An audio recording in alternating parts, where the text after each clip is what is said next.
That's how We'll keep you on your Yeah, toes. yeah, you guys. You're gonna earn your money. Just make sure you tell Lori. So Gets a little we're edgy. streaming, just so you guys know Okay. we're recording, Yep. and hold on, let me get this going.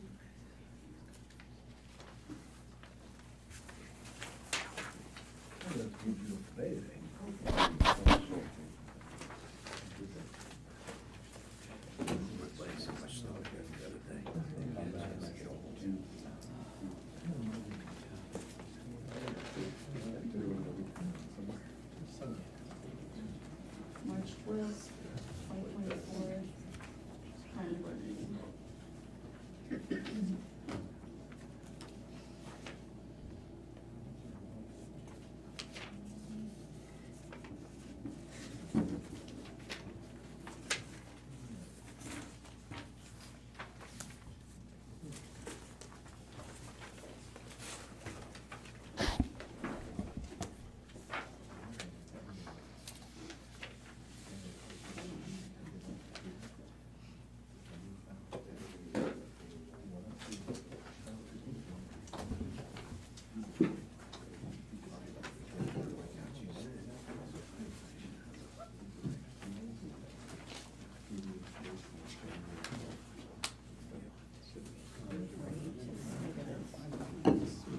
I'm afraid to switch on. So we're recording.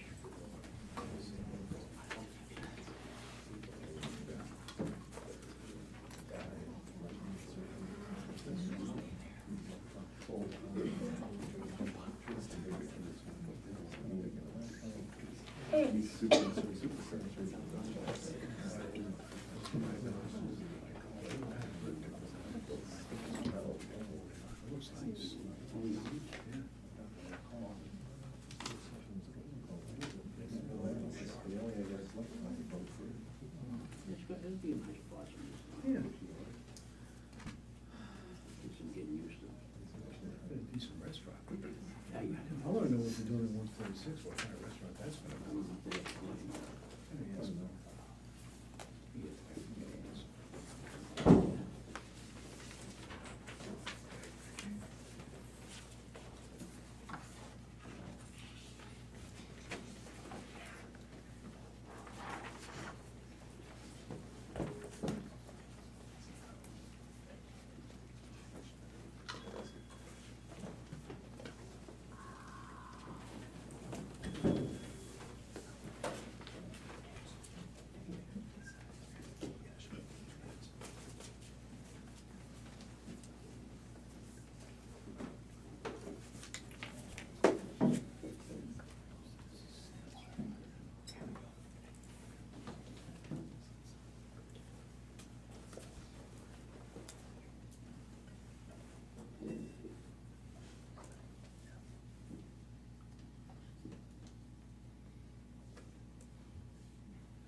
Have you heard from Karen? I haven't. I mean, I spoke to her at some length today. I'm sure she's coming.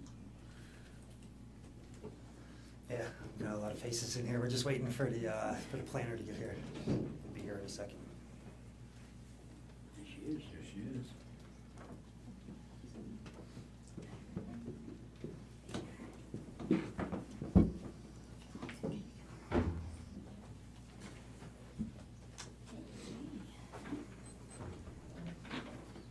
Let's go, Karen. How are you?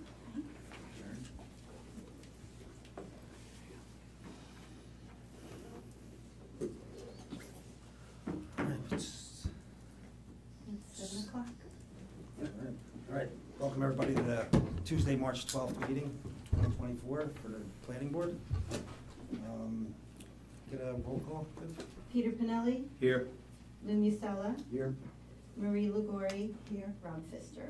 Present. Lou, so you say your pledge.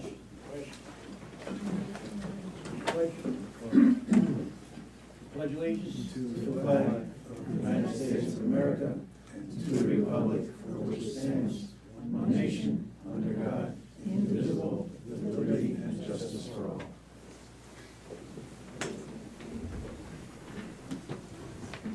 first thing we have on our agenda tonight is a subdivision for 28 Walnut Street. Representatives, there they are. Representatives, how you doing? So I believe everything was updated that we needed. Yeah, Karen and I both took, I mean, Karen can speak for herself, but we did speak today. We both took a look at the conditions of our preliminary plat approval. They've been met by the most recent submission of the applicant, and we believe you're ready for a final plat approval. These are just Mylar copies for the county. Submission to Type of paper. Okay. Exactly the same, just Mylar paper. Karen, did I report that right from your perspective? You Yes. think we're ready to go? Yeah. And you have a written resolution for that. Should I read the resolution back to them? No, I don't think so. I don't Alright. think you need to. All right. Can we get a motion? I make a motion. Yeah. I make a motion that we grant this resolution. Second. All in favor? Aye. All right, opposed? And Marie, do you want to abstain? I just want to make it clear, so when we report that. Yeah. Sorry, I should have threw that one in there.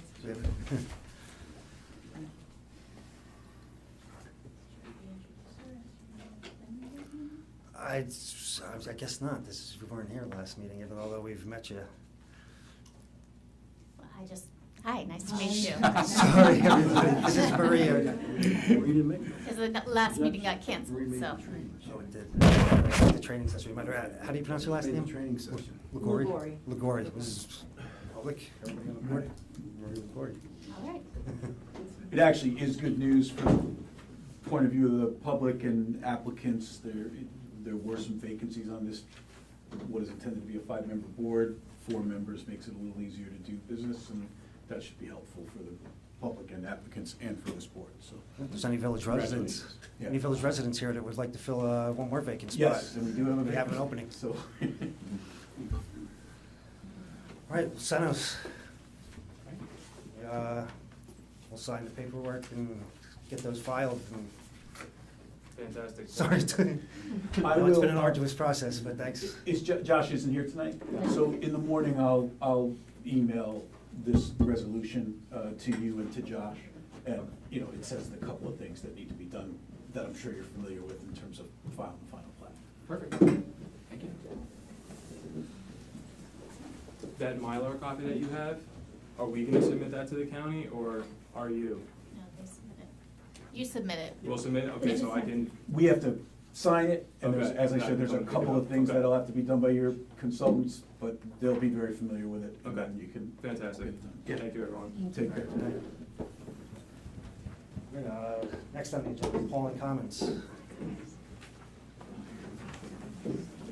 Good evening, everyone. Hello, Kurt.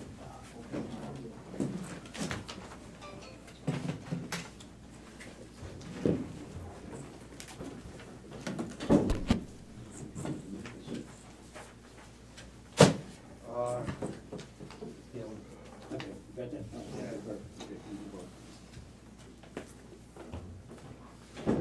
How are you? hello. We opening public hearing, or what is it? We held it open, right, so we I should. believe so. Right. Did we have, okay, all right, so great, so I guess, just go over it briefly with. Yeah. Yeah, I think for the benefit of the public to Okay. just make a brief presentation. All right, here for Pawling Commons, it's at 63, 67, and 71 East Main Street. It's a 4.2 acre parcel in the B1 zoning district. You're probably all familiar with this. It has an existing 1-story commercial building on it with multiple tenants in it. There's a building in the back which has been assigned number 67, which is the former AG Market, which has been vacant for 20-plus years. And then in the front, there's a building that's currently under construction, which would be 15 units of multifamily housing. This was before the board for a few years. 2022, most recently approved. And with that, we had, with all the uses on the site here, this building in the back would be a 4-story multifamily building with commercial on the first floor. just want to say that. We need 124 parking spaces with all the uses on here. At that point, which is before the pandemic, we looked at a shared parking analysis, because people were typically going to work and, you know, the commercial people would be coming in during the day, so things have changed a little bit. So we were given a waiver to bring us down to 110 parking spaces, which was what was on the site plan. So looking at that in light of what happened, we have the ability and the land to put more parking spaces on the site. So actually we have, with 124 being required, we have 155 now being proposed. So we're actually above what's necessary on the site. And I think that'll actually make the viability of this better, and also people might be able to park here and use this and maybe walk into the village also, because we have a shortage in the village. Essentially, the front part of the site around the buildings is pretty much as approved. We had worked with the residents of Sunset Avenue with the previous approvals, with getting ample landscaping on the south side of the property, and we're also extending that around the west side of the property here.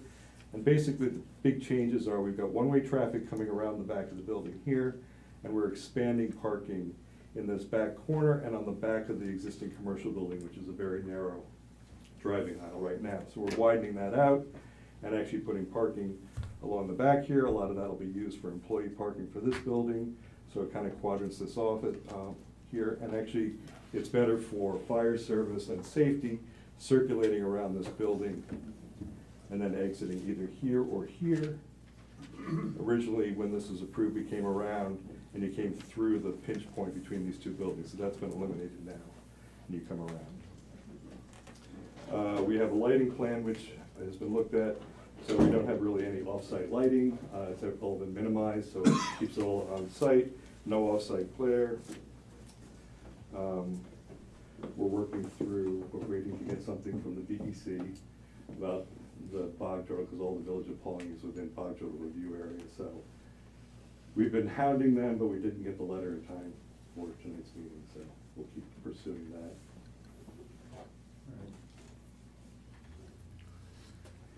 And if I may, on that issue, unfortunately, as I'm sure you know, it puts them in a similar position in terms of our ability to adopt the neg deck, and I know they're anxious to get their trees cut. So the thing I suggested in what I shared with the board earlier is if you get fortunate enough to get that from DEC any time in the near future, the board could consider a special meeting just to get that, you know, that neg deck adopted, and that would allow them to cut their trees before the bats come out? Before the bats come out. But So- it would just be the secret determination. You wouldn't be pushing for it with a preliminary or Exactly. conditional site plan. Yep, it would just be to conclude secret so that we could get them I out don't there. think there's any tree ordinance in the village about cutting down trees. No, there's not. It's, So- I mean, so, as you know, I've also let DEC know what our, Yes, and I appreciate that. you know, proposed schedule is. Mhm.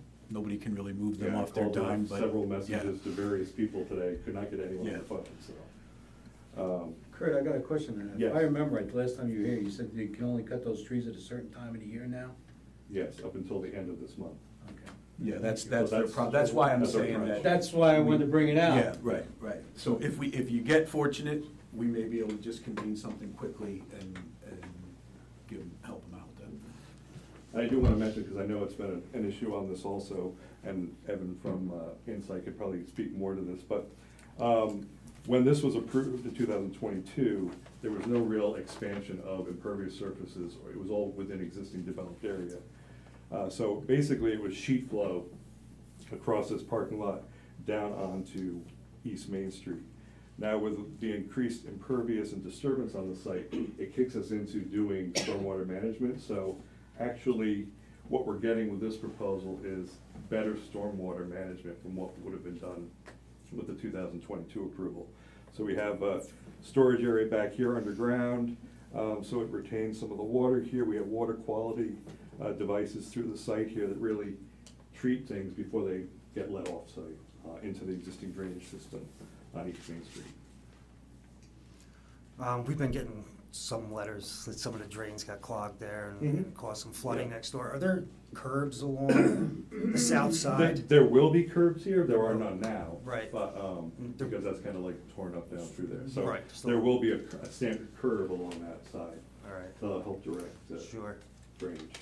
What can you do in the meantime to protect the residents on Sunset Well, Avenue for? I think it's just an ongoing thing, because we have that temporary catch basin in the back here, so really kind of just keeping an eye on that and making sure that leaves It don't gets clog clogged. it and things like that, yeah.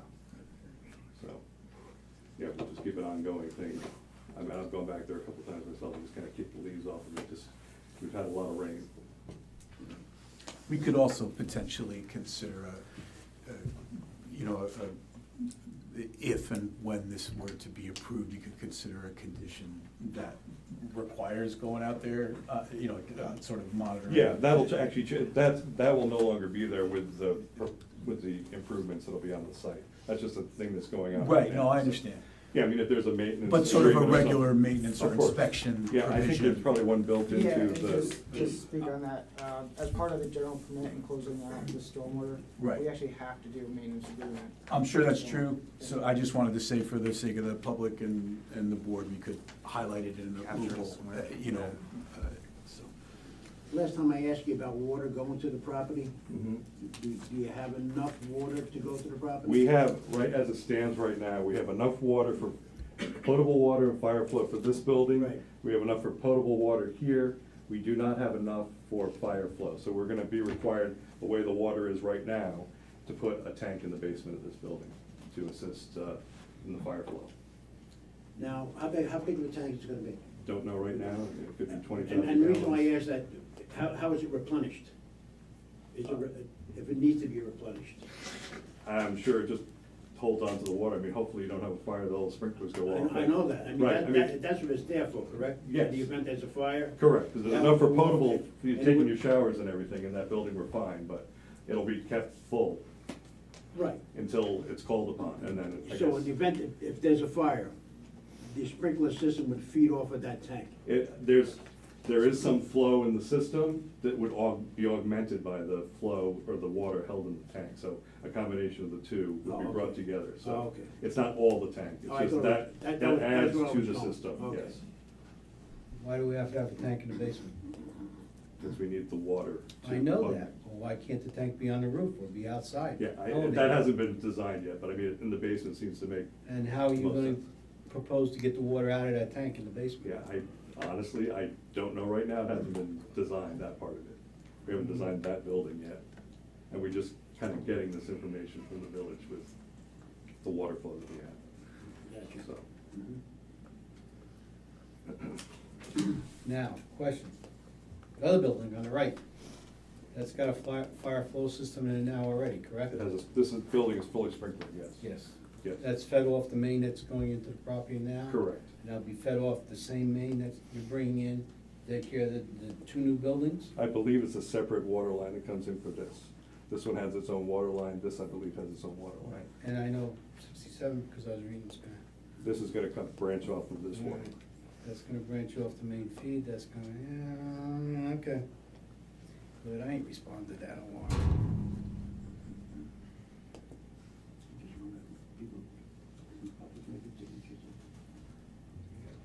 Yeah, do you have any other, Karen, do her? Yeah.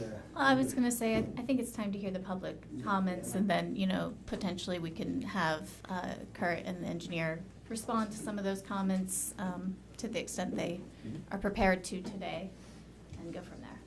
Okay. Can I get a motion to open it to, public comment? Yeah, make a motion open to public comment. Second? All in favor? Yes. Aye. Opposed? Do we have any public comments for this project? Just state your name. Just some questions. My name is Philip Cheradini. My daughter and son-in-law live right next door on Sunset Avenue. Jessica and Brian, they're here tonight. I happen to be an architect. And I submitted the letter, I think, that you guys have regarding this, some questions. They are, where are we here? You're over here. Over here. Yep. Okay. Is this the most recent site plan? All right, so Yes. they're here. There was a plan I saw, there was a level spreader in here, so. Yeah, there is. Is that in Yeah, here somewhere? actually, Evan might be able to come up and have, Oh, okay, that's the engineering plan. This is the important one. This whole infiltration system, this is my daughter's house. This thing has been, since this building was built, IGA, these properties started flooding 50 years ago. It's still an issue. And these guys are pulling out their hair trying to resolve it, I know it, but this is the last pass. Whatever can be done, please do it. Just from an approach standpoint, the level spreader, and correct me if I'm wrong, is if this thing gets overcharged, say in a 50, 100-year storm, whatever the design parameter is, it's gonna seep out here and hit this level spreader. Correct. And then the level spreader basically dissipates the energy and the water seeps to where it's gonna go, which is my daughter's property. I mean, she's not a drainage ditch. So it's only like, I don't know, 15 feet from the bottom of this thing to their property. Unfortunately, they're probably a good 6 feet below this grade. So the bottom of these infiltrators are at about 488, which is already a little bit above. When you say their- 488, what's 488? elevation. The elevation. All right. Their grade is a little lower than that. Now, infiltrate is basically and again, if I'm describing something wrong, correct me. They retain the water so that it's not automatically running free, and slowly it dissipates into the ground underneath it. In the real world, in the ideal world, that's a great solution. Now, the question I have is, under this infiltration system, do we know whether there's ledge or not at some point? And how Yes. far down We've is done it? test holes. Yep. So as part of this, we've done soil testing to confirm. As part of designing this, we need 3 feet separation to ledge rock, and that was provided with this. So we have ledge at 3 feet? 3 feet below the bottom of the Below the practice. bottom of this. Correct. All right, so part of my problem is this is attracting water. All right, even if it was sheet flow, we're building a bathtub here. There's only one spot for it to go when it gets saturated, besides the level spreader. And we had this conversation a little bit in the letters back and forth, but this dimension from the edge of this infiltrator to their property line on a downhill slope, maybe it's 20 feet. I'm not sure what the scale is here, but. It's probably about 25 feet. or so. 25 feet? Imagine if you had 20,000 gallons of water sitting over there, and you had a separation of, say, 20 feet downhill to this floor. At some point, it's gonna work its way through that soil, and it's gonna become groundwater over here, because it can't go down 20 feet. It's got ledge 3 feet below the bottom. So it's gonna stop, and it's gonna start spreading. So, I'm not pretending to know the answer to this, but I'm concerned that this isn't gonna solve the problem. It's certainly gonna improve it. But is there any way we can get this back to Main Street? I know it's down here. Is this all ledge? Can it be trenched Yeah, I and mean, and get that I connected? think we all know this is all ledge over in here. Oh, from well, yeah, When this was built. you're from digging this out. Yes. I think what happened was, this is mostly ledge here, and I think this is fill when this was built. This was probably down all at the level of the Yeah. backyards here at one point. So is it ledge, or you just have to be a minimum of 3 feet You have from to- ledge? You have to be a minimum of 3 feet from ledge. But there's not necessarily ledge there. No, I'd have to look back at our slip to see, I know we hit some ledge further into the Yeah. site back here, so we tried to expand this further. We kept it tucked in the corner because this is where we had actually usable soil. Anything back here, we know was ledge, and then obviously, when they were doing this building, we knew it was ledge. So we tucked it in a corner where we knew we could get usable soil. How much is that capturing of the surface water? That's capturing all this new pavement back here. And then, I guess, even some of leaders? this here. But our roof drains are coming this way, right? Correct. Yeah, These, so all our water now that goes off the back of this building goes this way. So this will capture and go this way.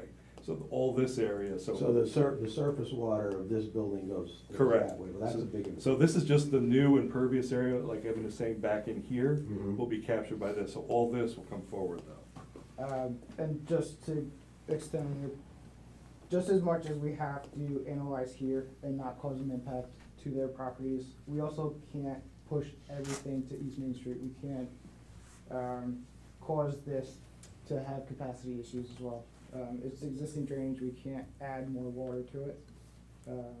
So we analyze a point here and down here where the existing drainage is. And we were able to reduce runoff volume and peak flow to both points.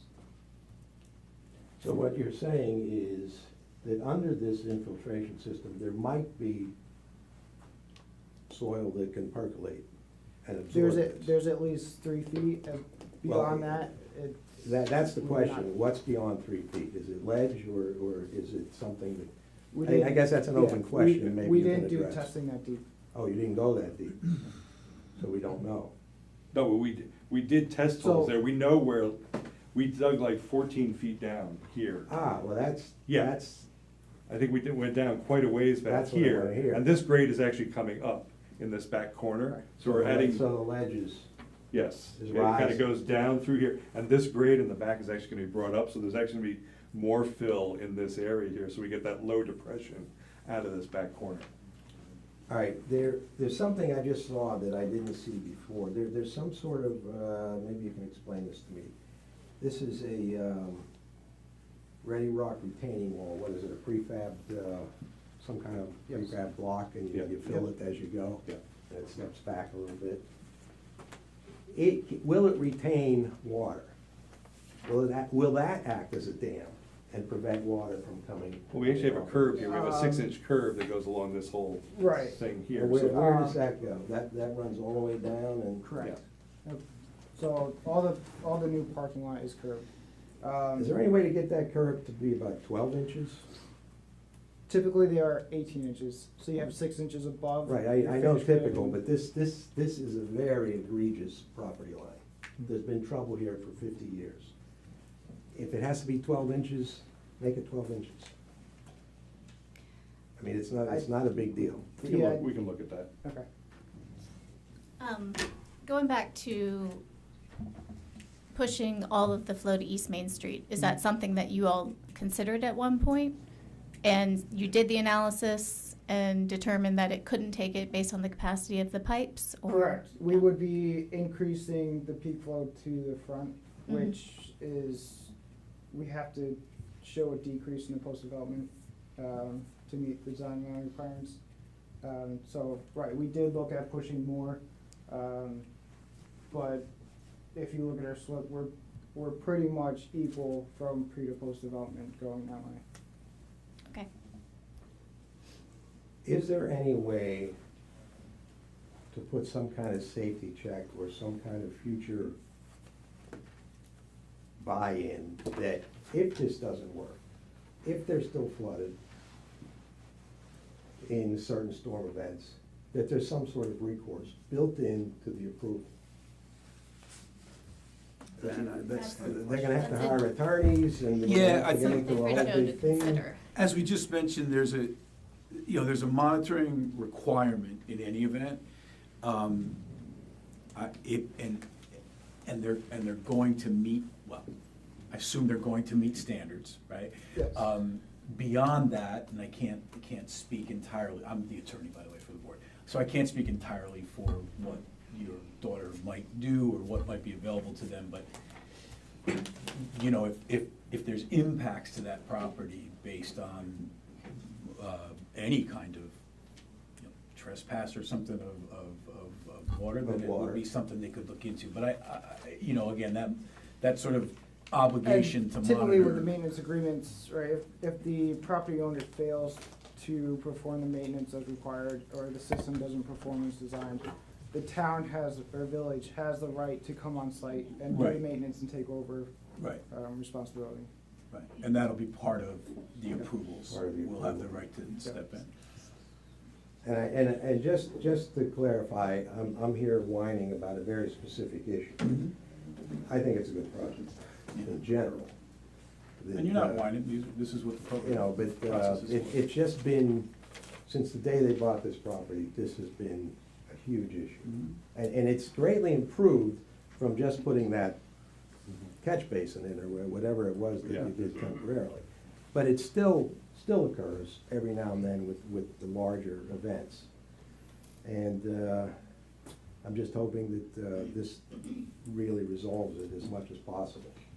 But getting back to the retaining wall, will that, well, the curb is, if we can get the curb a little higher, so that if everything back gets clogged up and there's 8 inches of water in that lower parking lot, it's not in their yard and their basement. Okay. Yeah, like, we That can look would, at that would be a huge help. Yeah, we can look into that. All right, thank you. Thank you. Thank you. Do we have any other comments on this yes. project? That was my dad, so thank you. I have 2 things to say, Jessica Wood Kelly. Thank you, Kurt, for your email back. I really appreciate that. All my neighbors appreciated that as well. One of the things I heard you guys say about the existing pipes going out to Maine, when the water comes down onto Sunset, it goes into our basement and it goes into our neighbors' basements as well. And that water then has to be pumped out and brought to the drain on Sunset. And those drains are a lot smaller than the ones on Main. So when we're talking about old pipes and everything, you have to remember, part of the water, when it comes down onto our properties, has to be pumped out. We've had to call the fire department twice living in our house to be helped to have the water removed from our basement. So it's like, not a little bit of water. We're not complaining about a little bit of water. The drain that you guys put in has really made a big change in our life, but we still have to check on it. Currently, there's a fabric put in the drain to prevent the dirt and everything from running in the drain, and that gets clogged quite often. And when it's a big storm, the water is not draining quick enough. So we've had over a foot of water there since that drain has been put in. We've been flooded twice since the drain has been put in. And we didn't expect it either, because we got complacent. So we had to pump out our basement, and this water now is construction water. It's different, it's dirty, it's not the same kind of water, it takes longer to clean out. So I just wanna kind of emphasize, to us, this is a big deal. We've lost work. You know, we've had to take days off to clean out our basement, pump our basement. We've brought numerous pumps. My husband had a pipe going from the back of the property all the way to the front of the property to get the water when it first comes over the hill and get it to the drain on Sunset. And when that pipe freezes in the winter, he had another pipe that he would build in pieces and then shake the ice out. So you're talking about hours and hours, days of our lives dealing with this water. And we're not the only neighbors that have dealt with this water. So I just wanna kinda let you guys know that. You guys have all been great. Kurt's been great in listening to our concerns. And I just, you know, before this gets finalized, you know, we are really concerned about the water sitting in the dirt right there above our property. Thank you. All right, thanks. I think a lot of it also is that drain that's in the back, although it has helped, was always meant to kind of be a temporary thing until we kind of developed that back area. So what Evan has done is basically, he's created a drainage plan now that is a permanent fix to this thing and meets all current standards for stormwater control. So we have a permanent fix rather than just a drain in the back, which helped. And I'm sorry that you're still having problems, but I think with this update and permanent structures being put in, that should solve the issues. In the long run, sure. I would like to request permission that the Labella engineer, Sarah Drury, is able to speak directly with Evan. You know, I kind of conveyed some of her questions regarding East Main Street, but I think you could communicate, Yeah, of course. you know, what you've done as part of that analysis to her better than I can, and maybe, I just think it would be helpful. Okay. Okay, is that all right? Yeah. Fine with me, that's a great idea. Okay.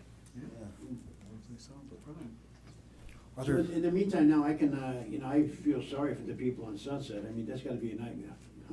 Nobody wants dampness in their basement, let alone be flooded out. You have to call the fire department. Is there any, what can we do in the meantime with all this construction going on? This project's not gonna be over tomorrow. And, you know, and so what can we do as far as maintaining that drain to make sure it's free? Well, I think, Make sure it's not clogged? Is there some sort of routine? Somebody goes out every night, or well, I know what can we do? Chris from Labella, the building inspector, has been out and been on time, you know, there's an agreement with the site guy that really be more stringent on looking at these things and making sure when there's silt in there, after a storm event, you know, go in there and make sure that, you know, we don't have problems with what we have right now. is there silt fence now or something preventing some surface water from Yeah, running there's off silt the edge of fence, the property? there's fabric in the catch basins and stuff to keep any of the Right. soil from going in there, but it just needs to be maintained, and so we're just gonna be really diligent on doing that too. I mean, they were really good, but we've had a lot of rain, we just need to be, every time there's a storm event, need to check those things. This has been probably one of the worst past years for rain Unfortunately, for yes, it for a just- lot of us. Yeah, Are there hay bales behind the silt fence? Do you have staked hay bales? No. Because those fences get knocked over with this much water and mud. I mean, that line down there should have at least a row of hay bales with the silt fence up against it. Those are, yeah, I mean, that's the building department, making Yeah, sure we- that that's not happening to the, we're trying to figure out the best solution in the future to prevent what's happening. Yeah, but what, In the I mean, if meantime, they're right now, suggesting a hay bale it's a behind good the silt idea. fence is not a Yeah. bad idea. Oh, no, Because now you got a double filter. Right. You got the fence plus the hay bale. No, that's gotta be mitigated, I mean, as far as. But just during construction. Yeah, Right. I mean, I think Vivian can relay this to Chris Mader, the building inspector, and he can speak with our engineer to make sure that there wouldn't be some That's not a bad idea. So I mean, negative ramifications that we're not thinking of here. Right.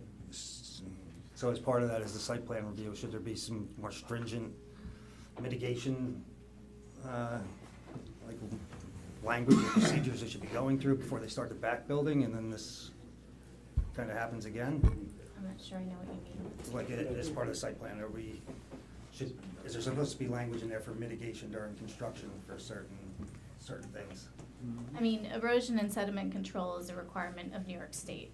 And so that's, you know, those are the silt fences and other things. And so that leads to why I mentioned that Chris Mader, Vivian will talk to the building inspector will talk with our engineer, we'll discuss what, you know, what erosion and sediment control measures are in place there, and perhaps there's opportunities for better improvements there. And we Doesn't certainly- hurt putting a hay bale there. 'Cause I Yeah, know- I'm not against it. I think what Karen is just saying, though, I think just from an engineering standpoint, just double check and make sure we're Yeah. not creating a problem. So Yeah. it sounds great, Keep but your water in your side, and I Yes. know why you put the silt fence in the drains, because it keeps them clean and it keeps the pipes going, otherwise they Right. clog up quick, but like you just said, every time it rains, you gotta get out there and make sure it's Yeah. working. And I certainly, we want to be good neighbors, and I think we're trying the best we can. I mean, we know with the rock removal, that was a pain, and I feel for you on that. But, you know, this building will not have a full basement, the whole thing. Where ledge is, we're gonna try to keep away from that, so we'll have a partial full basement where we can get down and just kind of neaten that up, so it won't be tapping for months, so, on that. But we can certainly work with the building inspector to try to mitigate some of the, you know, water issues that we're dealing with now until we get the permanent stuff in place. Do we have any more public comment for this project? Oh, we got some- Susan Raymond, I live at 17 Sunset Avenue, so I'm across the street. So my friend and neighbor Jessica, I feel for you, we only get inches, not deep feet. Something that's come to mind, you're talking about water management. How many units are going into that new building that you're proposing? 36. So that gives us, what, 50, basically 51 apartments? Correct. We're on water restriction all the time, at least 2 or 3 times a year. You're gonna put another 50 homes in there? They're- How are you going to supply water to them The- without putting us? Correct, and I've worked in this village for 20 years, and I know those things are in place, so the village has sourced new water to augment what you have existing, so there is water available for this project. Well, I've heard that before, and then all of a sudden, everything goes dry again. No, There's- excuse me, you said there's only water for domestic, you don't have enough for fire, so don't say you have enough water. Okay. Well, no, there is Well, adequate water for the capacity. one It's building. a pressure issue for Yeah. fire. She's talking Yeah. about- It's not a capacity issue. Right. It is. There are new wells that have been put into place in the last 2 years. It was a major village project. Your comment is very All right, important how many of the and old valid. wells are still producing at a reasonable rate, and how long do you expect them to last? I do not have that information, but we can report back to you. Thank you.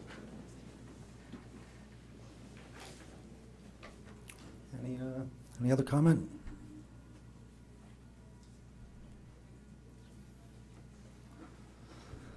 I don't think we have any other public comment right now.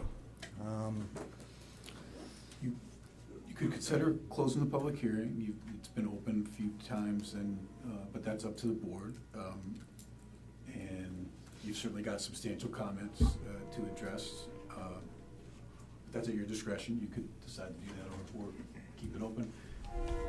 The applicant obviously knows some of the things we're looking for as far as advancing the project itself. So. I mean, I think based on where we are with seeker, I mean, if we don't have any more public comment right now, I'd like to close it in case we do have to call a meeting on short notice. And I make a motion, we close the public hearing. Second? I'll second it. All in favor? Aye. Aye. Any opposed? Recuse? Or abstain? Yeah.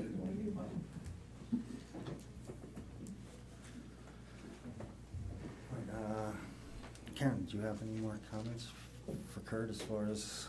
I don't think, I mean, I don't think so. I think we addressed or attempted to address many of the concerns here tonight, so I don't have any further comments. You'll let us know as soon as you hear from DEC. Yep. Shoot it right over as soon as we get something. Okay, All right. Good to go? Okay. thank you. Thank you.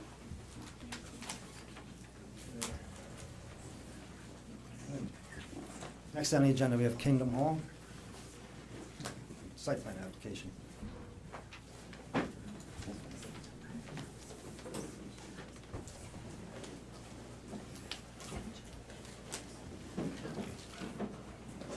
Okay.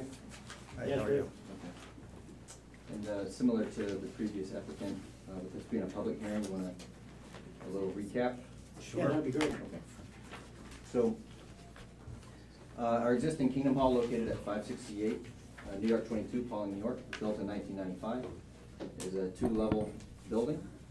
The lower level is unfinished. The upper level is where the general assembly is, as well as some auxiliary rooms. With the growth of the congregations over the past 30 years nearly, we have significant attendance. 3 congregations share use of this facility, with an average attendance of about 120 to 140.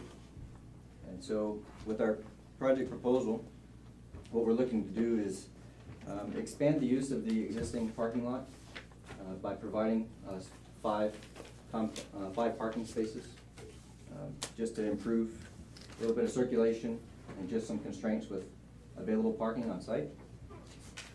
And we're also looking to provide residences in the lower level, 2 residences in the lower level. Some of the supplemental work or supporting work associated with that would be some lighting improvements, pathway improvement, as well as some work in the septic field to support the additional occupancy.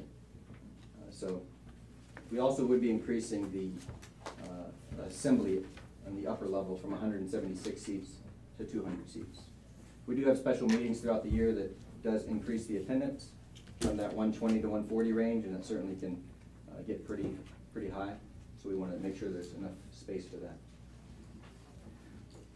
In our previous meeting back in February, we did talk a little bit about the residences in particular.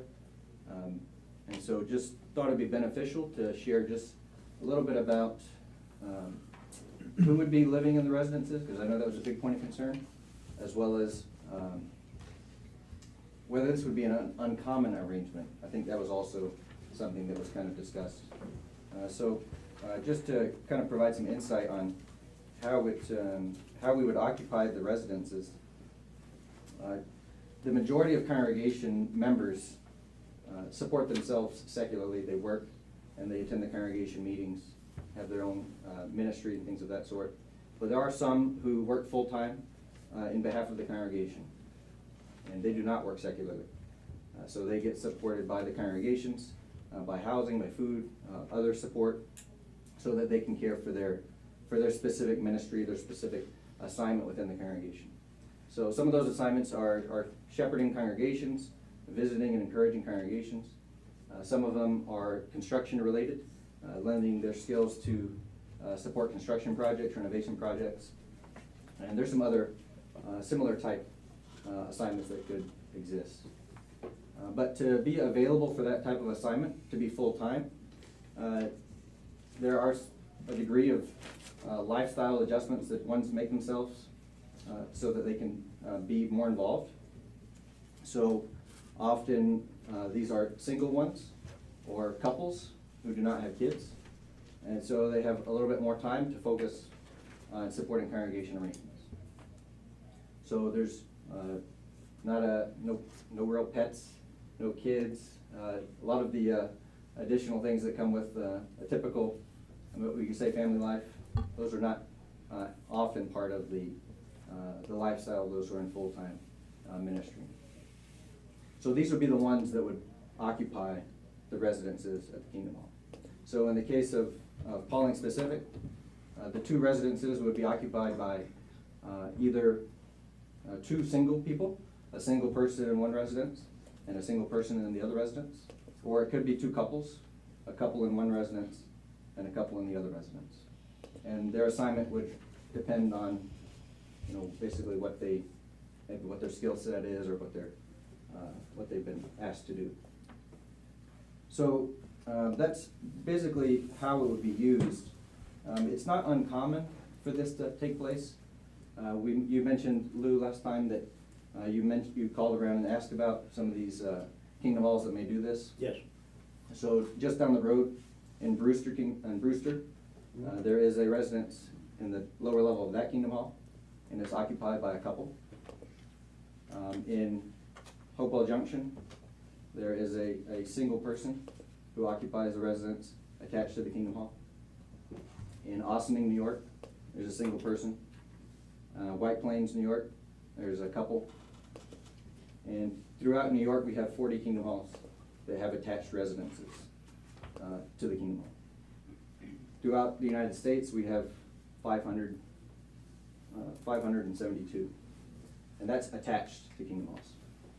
So it's not an uncommon arrangement at all. We have even more than that are, you could say, detached or not attached to a Kingdom Hall. And then even with those numbers, many of these have multi-dwelling units within them. So you have 2 dwelling units or 3 dwelling units in a Kingdom Hall. So it's not an uncommon arrangement. It's a very beneficial arrangement because it does allow these full-time ones to give more attention to their assignment, to their responsibilities in a safe setting, a quiet setting, and there's a lot of other benefits that come from it as well. Benefits to the congregation, but also the opportunity for them to really focus and care for their responsibilities and the things that is ultimately their worship. So not being able to take full advantage of a Kingdom Hall like this, it really does affect our ability to accomplish some of these things, because otherwise we would have to purchase a residence or rent residence, and then with the costs increasing in all of that field, it is it does affect our ability to have these full-time ones part of a congregation. May I ask a question, just to clarify something for the board and for the public? And because I've also done some research on this, I do not think it's uncommon. It's also not uncommon in connection with other types of denominations in terms of parish houses and things like that. But I just want to understand, would the people that you would have in there as tenants, whatever you want to call them, residents, they would have some formal appointment in terms of a ministry appointment with respect to the congregation? I think one of the things the board wants to be sure of is that it's not essentially just approving an additional residential unit. And we're not saying that you might not put people in there who do some good, for the congregation, but what I hear you say, what I think I understand, is that these would be people who would have an official sort of ministerial function with the church. Absolutely. Right, okay. Yeah, so they are appointed to serve in a That's- particular capacity. Yeah. And they are assigned to live in the residence upon Okay, completion. thank you. How many times a week do you meet? This Kingdom Hall has 3 congregations, and so there's a midweek meeting 3 times a week. Each congregation has a midweek meeting, and then each congregation has a weekend meeting. And then there are also meetings throughout the week that are smaller in nature to organize for going out into a public ministry. So, all 3 ministries meet midweek, Tuesday, Wednesday, Thursday. Tuesday, Wednesday, Thursday. Yes, sir. So Tuesday, Wednesday, Monday and Friday? Monday and Friday Saturday? are currently off. They have the smaller meetings in the beginning part of the day. I guess, so let me make my question easier. Is the building used 7 days a week? There is usually some type of activity occurring each day of the week. Not large groups, Large groups are 3 times a 3 week. times a week, And then 3 times on the weekend. 3 times on the weekend. Very small groups on the weekends. So to be specific, on Saturday, there is a meeting of the congregation at large, so 120 approximately. And then on Sunday, there's 2 meetings, one in the morning, one in the afternoon, Approximately how big? about 120 to 140, depending on which ones. And then Tuesday, there's a meeting in the evening with the one congregation, Wednesday, Thursday, like that. Okay.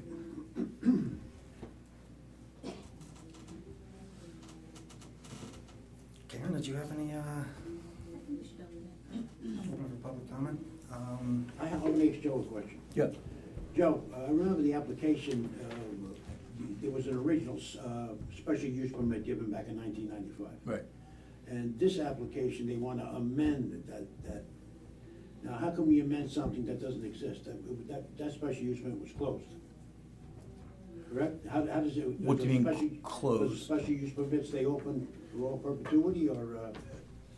Well, unless, if the approval limited it in time, which I don't know off the top of my head, in any event, this use is subject to a special permit. Yes, it is. So, So my question is, should they apply for another special use permit, and not amend the original one?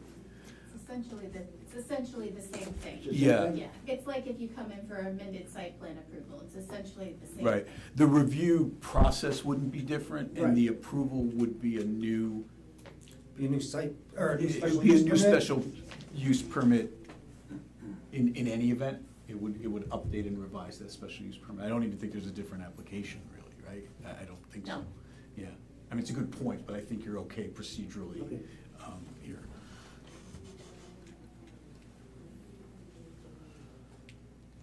Nothing else right now. All right. So that's why they gotta look at the septic system by adding. Sure, I think, yeah, Karen will go over that. I think what we're getting to, I guess, as far as the application goes, is it really titled an amended special use permit, or is this, they're applying for the special use permit? I know we're, Because they have an existing special use permit until we determine that it's been expired for some reason, then it's an amendment. It's Yeah. just to acknowledge that there was a prior, right. to help maintain that institutional knowledge. I will follow up and take a look to see if officially Yeah, it just- would have expired. We'll make sure we get the proper nomenclature by the time you're ready to consider this, for a vote. If I could, Frank? if I could, yeah, I'm the attorney for Yeah. the companies. The nomenclature used it's not a change of use, it's an amendment to the special permit that already exists. It's an amendment, and the distinction is that it's not a change of use. It's continued along the same use of the property. Right, no, I agree with that, and I think it's quite likely that that's exactly what it is. As you may know, sometimes when special use permits are approved, they are approved with, come back in for a renewal, within a certain amount of time. In that case, it might if that was part of the original approval, it might technically be expired. As you've heard us say, I don't think that really changes the review process. But I'll take a look and be in touch with you if it's an issue. I don't think it's an issue substantively, really. It's an Right. issue of nomenclature. Right. Yeah. That's what we're getting at. Public comment. Yeah. Need a motion to, Yeah, make a motion. Public hearing? Yeah, I'll make a motion. Open the public hearing, public comment. I'll second the motion. all in favor? Aye. Any opposed? Abstain? All right, do we have any, public comment for this project?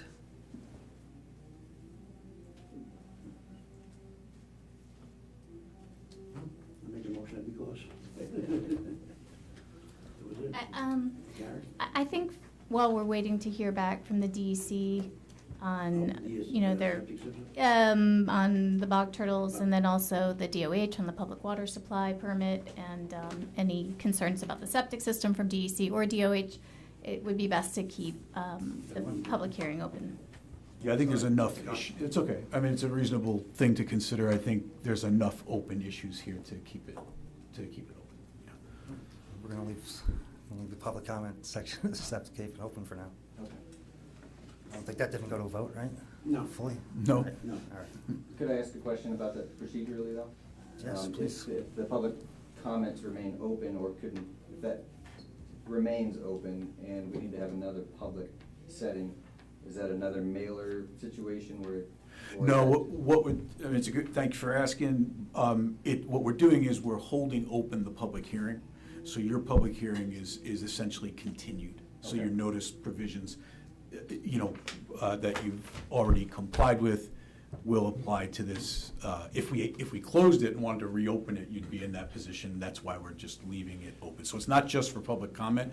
The public hearing itself is being held open. So you're okay on further notice. And should we anticipate, or would it be, in future hearings, would we always provide an opportunity then for the public to comment? Which I'm not against. No, that's that, until but- we close the public hearing, and if you get some of these additional, agency comments and can address them, the board may very well be comfortable next time Okay. closing it.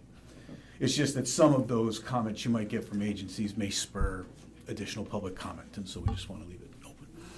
Very good. Okay, so maybe I'll just run through some of our comments. With regard to the lighting fixtures, we asked for a little bit more detail on some of them and asked if there was a lower Kelvin option. That's about the temperature, color of the light. Talked about whether some of them or all of them could be put on a timer or motion detection.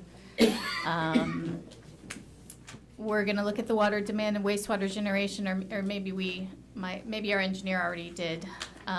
We have lots of comments here that you guys haven't addressed yet, for a good reason. So you are expanding, you propose as part of this project to expand the septic system, which is how you have this interaction with the wetland adjacent area, and then again with the bog turtle concern. And so that's what you're resolving, and we look forward to hearing more about that. And that's it for my comments right now. Okay. Eric, did you want to provide any feedback at this point in time before we provide a formal response? Sure. Yes, Eric Brown, so I'm the engineer for the congregation. So regarding the light poles, there are certain of the existing poles are going to be replaced with a new light bulb, and that one was, I believe we sent over the specifications for that bulb before the last hearing, but it will be a 3,000 Kelvin bulb. Okay. All new lighting fixtures, site pole lighting fixtures will also be a 3,000 Kelvin light fixture. So that will be in harmony with that. With regard to, I think the only exception would be the wall-mounted sconces. So those are currently at 4,000 Kelvin, and there's just a couple on the rear of the building and then a few under the drop-off area. But all parking area fixtures will be at 3,000 Kelvin. I think the rear side is probably of most interest because you're adjacent to a residential lot there. Is there a house side shield that can be applied? Yes, so these wall sconces are, the optics basically have internal shielding that prevent it from, casting a glare. And then the photometrics also show that, the light levels will be reduced to zero well before the property line, going back that way as well. Understood. Is there a way to make it either motion detector or time to go off by a certain time? Because that's the entrance to the residences, right? It is. So basically, those will be on, along with the other lighting, site pole lighting in the parking lot areas, will be on a dusk to dawn timer that runs, basically is an astronomic timer that allows them to turn on when it gets dark and turn off when it gets light. However, the lights facing the rear of the property will have an override switch. So that way, when it gets dark, the occupants are out, they come back, they have the ability to turn the light off when they get home. But that there would be light, so they're not going back to a completely dark area where they have to walk along the sidewalk path to get into their door. Would you consider, or maybe you could consider whether, some smaller bollards along the walkway might provide that kind of safety feeling versus, I'm just concerned that when somebody goes in late at night that they don't turn the light out because, you're tired. It's just something to think about. But you're going to put this in your letter, your response. But, if you could kind of just think through if there are other alternatives that might result in just less of obvious light at night. I do understand the foot candles are, 0 to 0 or whatever they are at the property line, and that's great. But whatever we can do to just minimize that effect would be great. Okay, yeah, we'll look into it. Okay.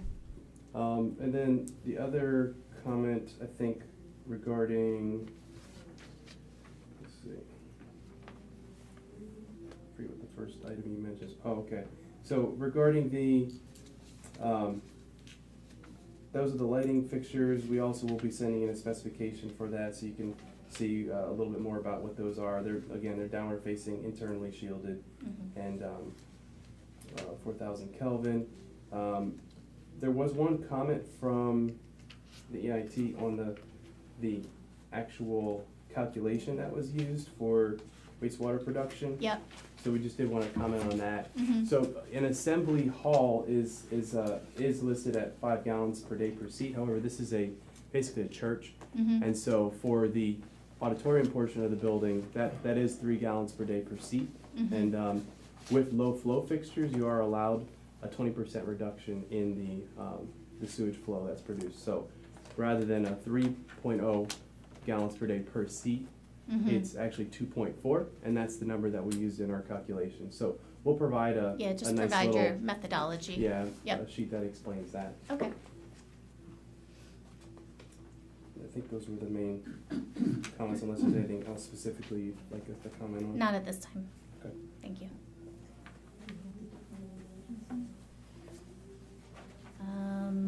Good question. It was 30 days of coming on. Yes. So then, so the planning board should declare itself lead Right, there was agency. Nice job. no objections or, Is that right, lead agency? yeah, we declared intent and nobody came back with comment that, That's good. so, I make a motion that we declare ourselves lead agency. I'll second it. all in favor? Aye. Anyone opposed? Abstain? Abstain.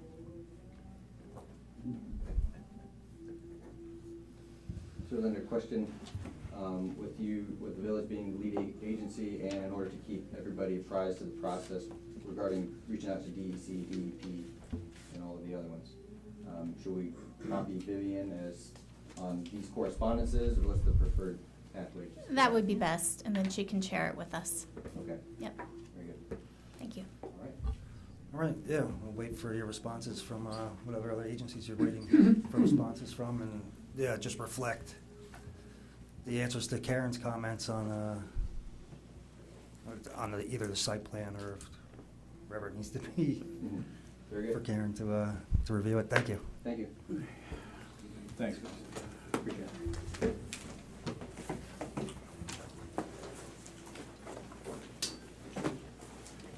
All right, next on the agenda is 15 Memorial Avenue. And,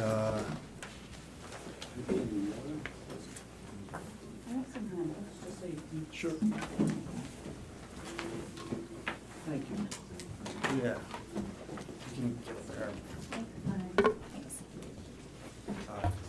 No. All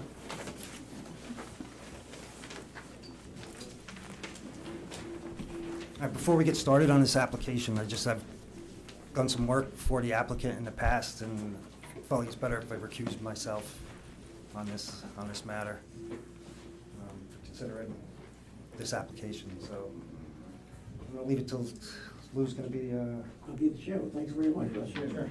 Floor is yours, I Lou. appreciate that very much. I'd like to disclose also that Dave, his firm has done some work for me. Nothing to do with land use or anything like that. Just some personal matters, and actually, he didn't work on it himself. One of his associates did. So I feel that I can listen to this application and judge it impartially, and I'm ready to go as the chair with Karen's help. And Joe's help. And Viv's help.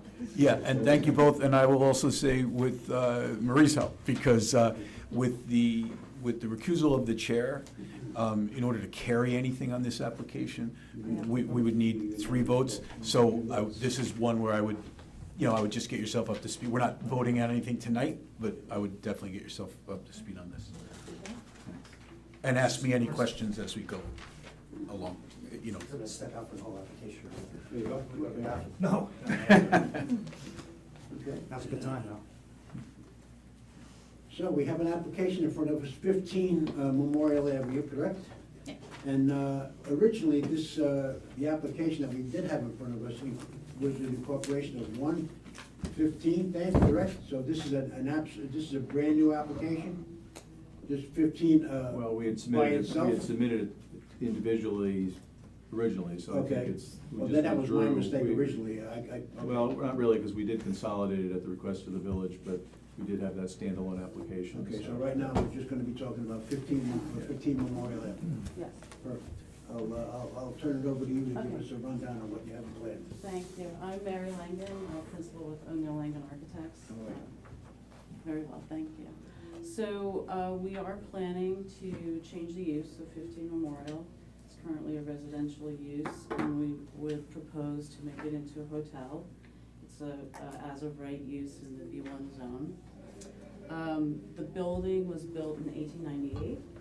It's got a lot of character left in it, and we are looking to do minor alterations to the existing footprint of the building and convert it into 4 suite-type rooms. We will be adding 1 full bathroom, and we will be converting 1 bathroom into an ADA bathroom. Currently, you access the property either on Memorial Avenue. There's a walkway, steps up, and a walkway up to a covered porch, and a main entrance here. You can also access the rear of the property from Smith Street. There's a shared drive with the adjacent 4-unit residential building here. And you drive in through the back here, through a gate here. There's also an existing pedestrian gate that fronts to this lot back here, the village lot. CVS is over here, and this is currently the upper lot that Dave leases above CVS. The proposal, what we're proposing for the exterior improvements would be to refurbish the shutters that are on the building, repair the cracked glass in the windows, and paint the exterior in a historic color that's in keeping with the character of the age of the building. There's also a large yard in the back, in the rear of the property here, which we would like to propose to make into an amenity for the hotel. So garden with ornamental plantings, furniture, seating, so that the community and the hotel could enjoy that. We were also proposing, I should mention, to put a new fence around the building. It currently has a tall white fence. We are going to put something very similar to Station Inn, more of a picket fence, so that you can see the building from the community, and the community can see the historical significance of the building, and then the users of the building can see the churches and the village and the landscape beyond. For the parking, we are proposing to replant this area here that's adjacent to our neighbor. And then we would like to create 2 spaces here, one being an ADA space with an 8-foot accessible aisle here. And then we will create a 1-in-20 ADA slope up to this rear entrance of the building that exists. And that will become the ADA accessible route. On the other side, there will be a drive aisle, 12-foot drive aisle here, 12-foot drive aisle here, and then we're proposing to do 4 spaces here. I will show you the interior proposal. One of the things I should mention is that there is request and demand for hotels with rooms that can house more than 2 people, so families. So it's primarily people coming up to Pawling, enjoying the hiking trails, enjoying the community, the food establishments here, the farmer's market. So there has been request. This will be a self-check-in. So check-in is at 3 p.m. and check-out is at 11. It is not, the management isn't on premise, so it's a self-check-in through key codes. And we are creating in the back here an open common space that will have coffee and tea service. No cooking. We're actually, if you look on your handouts, we're removing the old stove that's here. But this will become kind of an area where if you're checking out at 11 and you want to go to the farmer's market, you can kind of, use this common space if you're, still enjoying Pawling, or if you're waiting for your room to open. So what we're planning on doing to the building, currently this is closed off here, so we will have access through the front door here, and we are planning to break through here to create a corridor here. So you'll be able to come in through the back or through the front and travel through the building this way in this main hallway. There's an existing stair here that goes up to the 2nd floor. There's an existing stair here that goes down to the cellar. And there's an existing stair here that goes up to the 2nd floor. So we're maintaining the 3 staircases. We are closing off, there are 2 pocket doors from the original building here. We're closing this off so that you have a little more privacy from the main hallway for the 2 suites that are on this level. Suite A is the ADA suite, so it has an accessible route traveling this way, a 5-foot turning radius here, and then you can move into the suite. We are enlarging the doors so that they will be ADA compliant. You'll be able to come into a flexible space here that could have a bed or could be a sitting area, and then there'll be another main room here with an accessible shower here and toilet and sink here. The other suite on this floor is 1 bedroom here with a new bathroom. So this is the addition of the new bathroom here. You can go up to the 2nd floor either through this stair here or through this back stair. So coming up, you will land here. We are taking this room currently, you access this bedroom from here, you access this small room from here, and you access the bathroom from here. So we are reconfiguring this so that this suite, you can come in here. Again, we have that flexible room here, and then we have the main sleeping room here, and then we also have the bathroom here. This is existing bathroom, so we will just be replacing in all the bathrooms, we'll be replacing the plumbing fixtures and upgrading. So all the bathrooms don't have to be ADA compliant? You It's, just have to have one? if you're up to 25 rooms, it's one. Yeah. So if you have two tenants that both need that type of accommodation, one is gonna be, not gonna be able to rent, correct? Yes, I Yep. would say, yeah, it would be limited. Yeah. Okay, this other room in here, you'll come in this way. This is an existing space that we're turning into that flex space, and then this is existing bathroom that we'll be remodeling.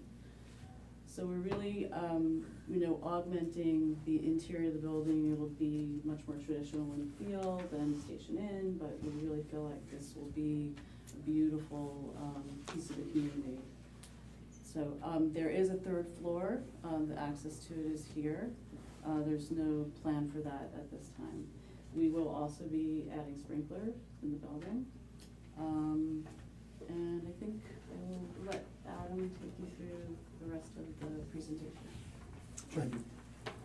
Adam Thyberg, Insight Engineering, Surveying, Landscape Architecture, PC. I'm gonna switch back to the site plan. So I just wanted to quickly touch on a handful of the items that were addressed in the comment memos. I'll start with parking, as Mary mentioned. At least in terms of vehicular access, access is gained from Smith Street through an easement that's on the neighboring property that comes through here. Of course, it's at the planning board's discretion, but our belief is that with the 6 spaces shown on the property, we're more than adequately parked. And that's based on just this historic occupancy rates at the applicant's other location. And also based on the fact that these are 8 rooms, but they're, as Mary was explaining, within 4 suites. So it's not as though you're gonna have, multiple parties, renting out a single suite. So it would be rare that we'd have, more than, even at full capacity, more than 1 car per room. Also want to point out that a lot of the tenants, and in the applicant's experience at the other location, are coming from the trail, hikers that are coming through, or also people coming from the city, coming right off the train, and then are then able to get to their hotel and then of course enjoy the amenities of the village. We did want to point out one item that was kind of brought to light this week, and that is that we do have, again, this access easement to Smith Street. That's an existing access easement? It is. Yeah, right. Very long standing. Yeah, no, 1920. I thought so, yeah. Right. Yeah, now that you're speaking to easements, could you, in legalese, I know what an easement is, but how is an easement drawn up and does it stay forever? Tell me how you lawyers draw this up. On its, it can have any easement can have certain terms in it, just like any agreement can. Generally speaking though, and it'll obviously be subject to review, it runs with it's recorded against, or in the chain of title, so it shows up, whenever you are searching for it, or. So in other words, It runs into the property, perpetuity, unless there's a specific limitation. That's the easement was actually handwritten, but I typed it. Yeah. That's the easement. I think it'll enlighten you a bit in terms of. I'll take a look at it, but I think I've actually even taken a look myself. It's handwritten, God bless. But I was amazed. I could read it. Yeah. So at any rate, there is the access easement that brings us onto the property here. What I was gonna point out was that we do have adequate room for our drive aisles between our proposed parking spaces here, and we have the same 12 plus feet on the existing driveway that runs through that easement. There is a location kind of right near the property line where there's 2 landscape walls that are closer than the required 12-foot width for an access aisle. So we are going to seek a remedy to that through some combination of fixing the situation with the neighbor and physically opening that up and or pursuing a variance. I think we are planning on applying for a variance for the next ZBA meeting, so we can start to clear that up. And we'll, in concert with that, we'll also be working with the neighbor to come to the best solution. So we want to make sure we pointed that out. So then, moving on to, there were comments about the sewer use because of the change of use from single-family dwelling to the hotel use. We're gonna work with the sewer commission on that. There are prescribed gallons per day. We can point out that anecdotally, the applicant does have historical data from their other location that would show that based on this change of use from the existing four-bedroom single-family use, that we would have a reduction or something very close to existing. There would be any, negligible change and possibly a reduction based simply on the fact of occupancy rates and just the historical demand. Going from a four-bedroom house to four suites that are not occupied all the time. Right. And also, there's no regular kitchen use, as was mentioned. This is gonna be for tea and coffee. So we're gonna look into the numbers, and again, we'll work with the commission, but we think we could potentially see a reduction there. Can I just make one comment about that? So what I just handed to the board are the station inns year, 12-month through November 30th, 23 water usage. So it was in sort of an analysis. So that comes out to 36 gallons a day per suite, which equates to actually less than a single-family residence under the tables that were referenced in the engineer's report. Right, so a typical single-family residence is gonna have 110 gallons per room, and this is clearly significantly less than that. Mm-hmm. Get four daughters in the house, see what happens. So, and then just one other thing I wanted to touch on, there was a comment about parties and things of that nature. So, just to clarify, the applicant would want to provide the opportunity for tenants to, as Mary had mentioned, to use the outdoor amenity space, potentially to have a guest or two, but this would all certainly be done within the requirements of noise ordinances, and I think there would also be, Dave, I think you had mentioned quiet hours would be observed, I think starting at 9 p.m. So would obviously want to leave the flexibility to be able to use the outdoor space, but I don't think we would, qualify as a party, and obviously, again, it would be kept within the noise ordinance. So that's kind of a summary of the items that we just wanted to make sure we addressed relative to comments in the memo. I appreciate that. Karen, I know you have some things you'd like to go over. You mentioned that you were going to be seeking a variance potentially for the entry to the parking lot, but what was then you mentioned something else? Well, there is one other potential variance, which has to do with and you guys pointed it out, the overcrowding ordinance, I'll call it, that was passed about 15 years ago by the village, has very stringent requirements to prevent many people being in the same apartment or what have you. The language is a little strange, but I interpret it to basically you cannot go through one sleeping room through another sleeping room to a bathroom. Right. So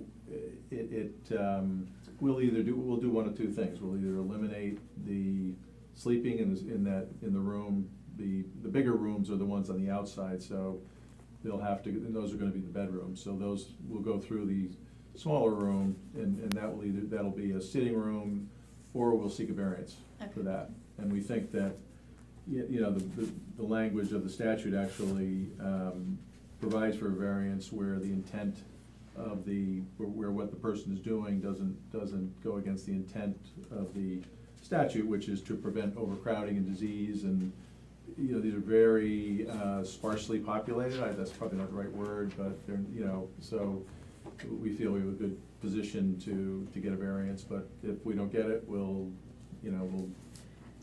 configure things so that we're in compliance with that. And the other, just for clarity, I was taking notes and didn't go fast enough. The minimum 12-foot separation, what was? Yep, so there's a requirement for a minimum 12-foot width for a drive aisle. Width, yeah, I got it. So, right. and we meet that everywhere, including through the easement, with the exception of where these two walls Yeah. come together, Yeah. and there's only about 9.5 feet between Gotcha. them. Yeah, there's a speed bump, and it's, yeah, it's Yeah. kind of, you know, keeps things, I think that keeps things slow when people drive in. Yeah. I saw that tonight. I saw that tonight when I went by. You know the walls we're talking about. Yeah. Yeah. Some left on it. I said, I know, I have 4 daughters, so take 4 daughters and 2 adults. See how much water you generate, especially when they're all ladies. They're all screaming for showers.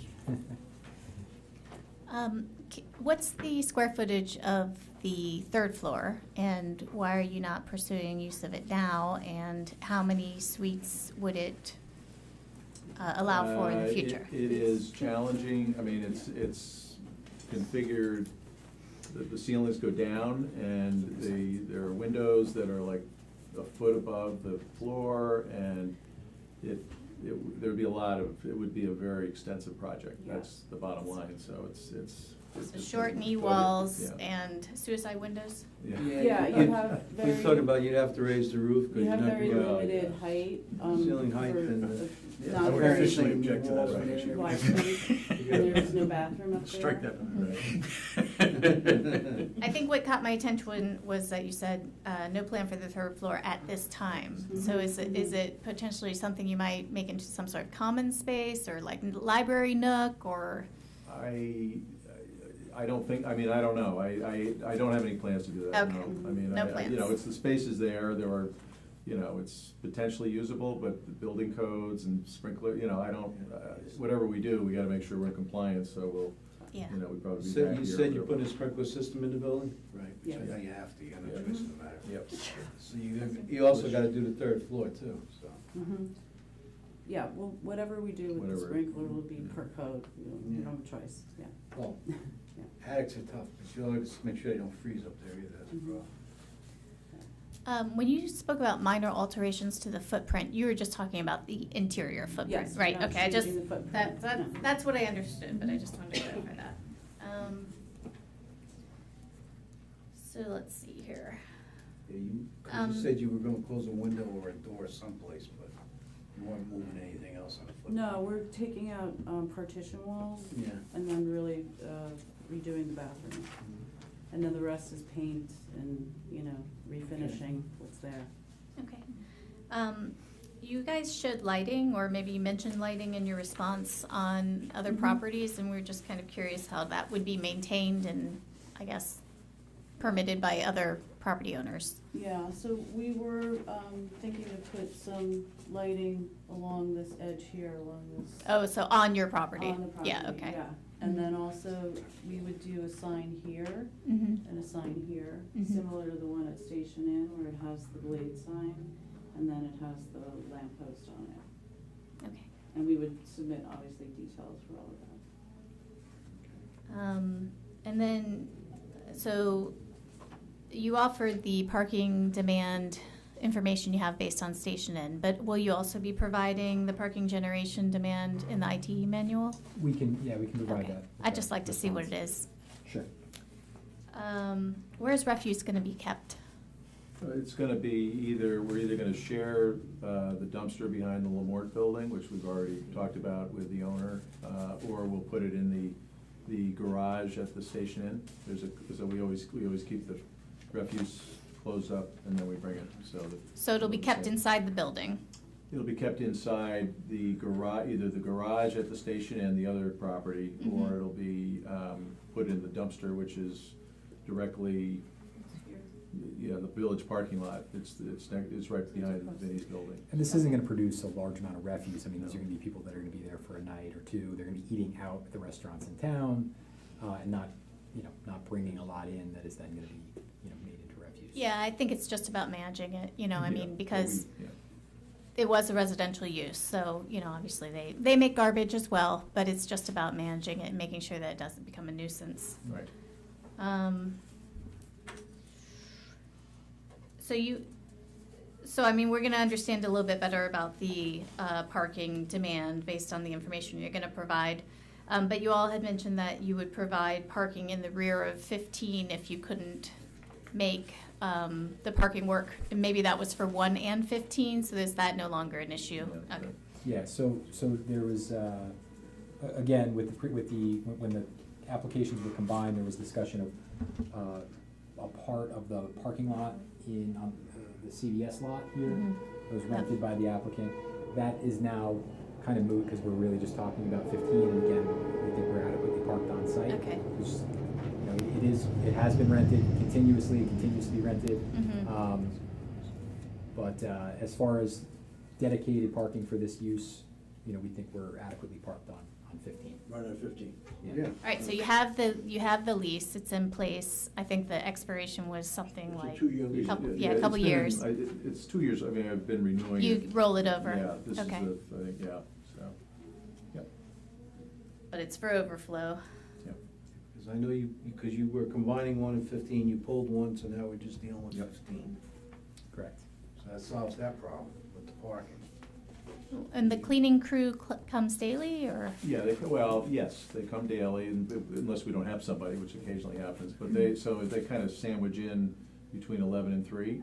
So we might have a couple of guests carrying over, but most guests are overnights, and. And it's just so like one van of a cleaning crew, right? One car, Yeah, okay. mid-level, yeah. And I think the important thing to pull out of what Dave said is that those are between the hours of the check-in and check-out, so you don't have, you know, unless people are staying over, you'll have more vacancy during those hours of the day.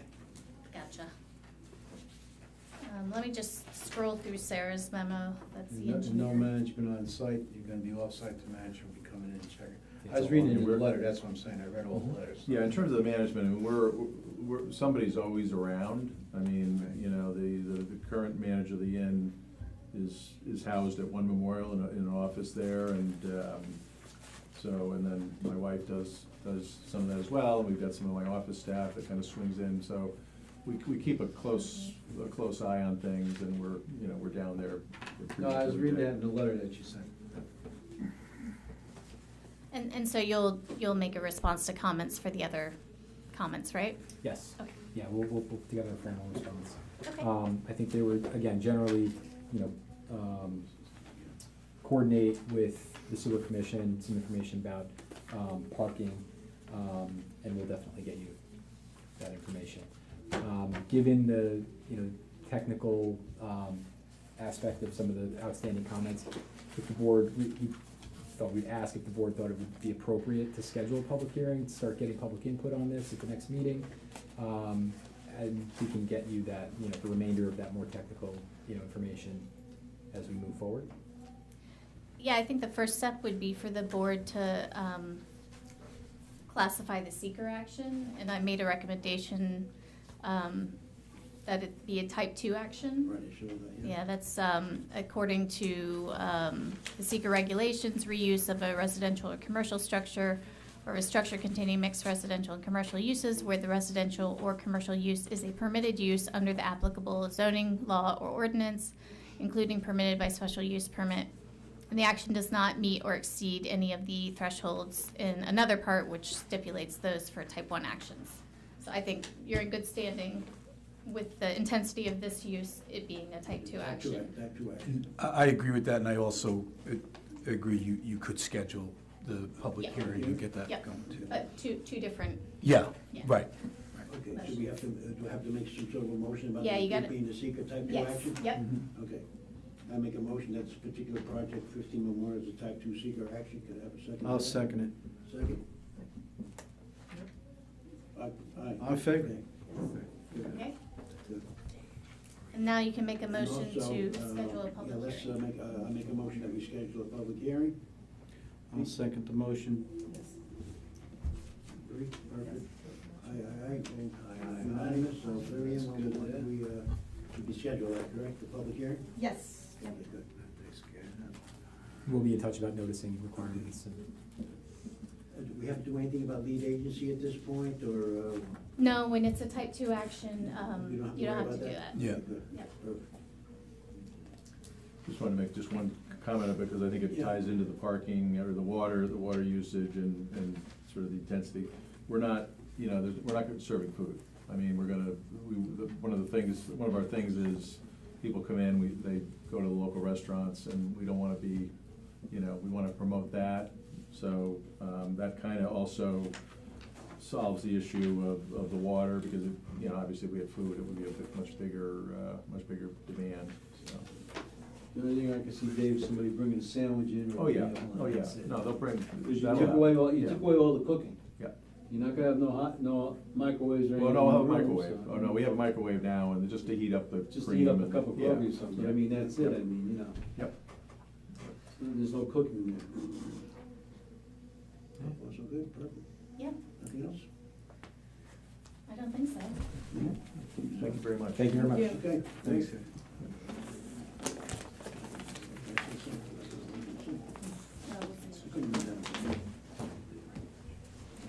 Kelly? So is the public comment now, or you wait for that public hearing? A public hearing. Public hearing. Okay. But you can send a letter with your public comment at any time. And I presume that public hearing, unless there's an issue with noticing, would be our next planning board meeting. That should be the next meeting, right? Yeah, Could be the next meeting. it will be unless there's some kind of error in the What's the noticing. date? So you could just note that and come The back. next meeting is April 9th. April 9th, okay. There's just a lot of talk in the community. And I think it needs to be held to the same standard as everybody else, anybody else submitting a project. Of course. And Rob, I was That's what glad I'm you saying. recused yourself, Yeah, because that wasn't the case when he did his apartments up in the One Memorial. that was a different circumstance, but yes, it's not that, we try to follow the ethics here on the board. This and one's under a little bit of a microscope, just so you know. I hope all of them kind of are by the public, honestly. I would just want to talk about it. Yeah. You have to motion. I don't know, is there like a motion to like get back the chair or anything? No, Yeah, no, yeah. no, I think as long as you know, that application is passed, you're back in charge. I like that spot back Don't there. do that. Don't do that to me again. You did a good job. Yeah, yeah. Yeah, that was great. You So did a the good only job. thing is, I think, 146 East Main Street landscaping. Oh, right, yeah. Uh, Yeah, we got 146. Sure, let's keep going right down the list there. Comment on it. Can I get a It's not on the If list. we have a resolution, yeah. And other business. No, but, Old business? Old Okay. business. Yeah. Then we got old business. Okay.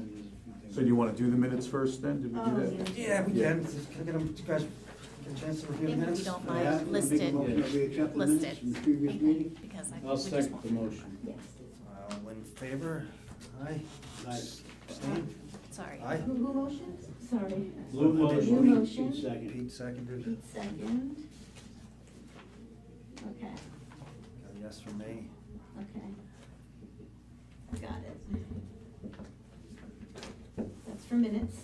All right, so, old business, yes, we have the, 146. yeah, I didn't ask Kurt to stick around for this one. I'm surprised he didn't stay. I don't think he knew, I don't think he knew it He was on the didn't know. agenda. Oh, because we were supposed to do this in February. Yes. Okay, and the February meeting was canceled, so, Oh, right. right. Do we give him a chance to comment? I mean, I think he probably doesn't have any more comments. Do we have any questions? Yeah, could you summarize Yeah, what we're doing? Yeah, no, I got a So I got the couple questions landscaping. on that. Yep, All right. Because I read in the letter back and forth between Kurt and Vivian, in the information there, that they were still looking for the clearance for the 3-foot easement into the other property. I wanna know what's going on with that. Did they get the clearance or not? I'm not sure, Yeah. I'm not sure, I'm not familiar with the easement. I knew the outstanding item in my mind was the landscaping. But they still got a 3-foot easement on the other property, which they don't have clearance yet. You're saying the easement hasn't been filed at the county clerk yet? That's what I was reading from the information that Vivian sent out. I was under the impression that it was being filed, but You got no paperwork on it. no, I don't. Yeah, okay, so I So mean, that's gotta kind of put a little stop on that for a minute.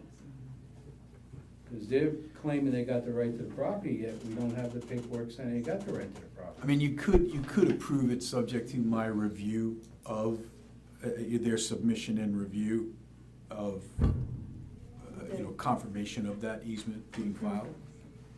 Am I right or wrong? I just want to. No, I mean, it should be part of your, it certainly should be part of the record that that's gotta be on file. It's a 10-foot easement. Yeah. Yep. So you could approve it subject to submission and review by the village attorney of the easement. I mean, if you're inclined to approve it. Yeah, that- But I think it complies, yeah. Yeah, I mean, we gotta make sure, because, I mean, we went full boat on that property. We wanna make sure we're 100% right in what we're doing up there. Did they submit a copy of the easement to us, a draft of the easement already? Well, I don't think they did, but if they did, I think what Pete is saying here is we should ensure that it actually gets filed. Filed at the county clerk. Yeah, and that protects us in any event. So as long as you do it conditioned on my review of a final easement and confirmation of its recording, then I think you're okay.